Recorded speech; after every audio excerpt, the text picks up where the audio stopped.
अमरावती जिल्ह्यातील सुमारे 1200च्या वर आशा वर्कर्स शासनाच्या अनेक योजनांमध्ये काम करीत आहेत।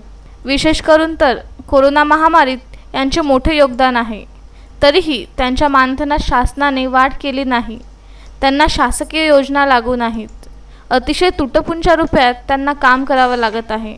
अशा वेळी आशा वर्कर्स यांच्या मागण्या घेऊन भीम ब्रिगेडचे अध्यक्ष राजेश वानखेडे यांच्या मार्गदर्शनात 2 दिवसापासून बेमुदत आमरण उपोषणास सुरुवात केली आहे।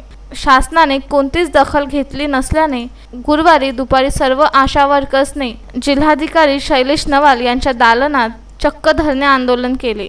या ठिकाणी नारे देऊन आंदोलन करण्यात आले। मात्र जिल्हाधिकारी नसल्याने काही वेळानंतर बाहेर बसून ठिय्या आंदोलन देण्यात आले। आशा वर्कर्सच्या सर्व मागण्या पूर्ण झाल्या नाहीत तर शुक्रवारपासून कुटुंबासह आमरण उपोषणास बसणार असा निर्धारही आशा वर्कर्स यांनी दिला। Vidarbha news bureau, Amravati.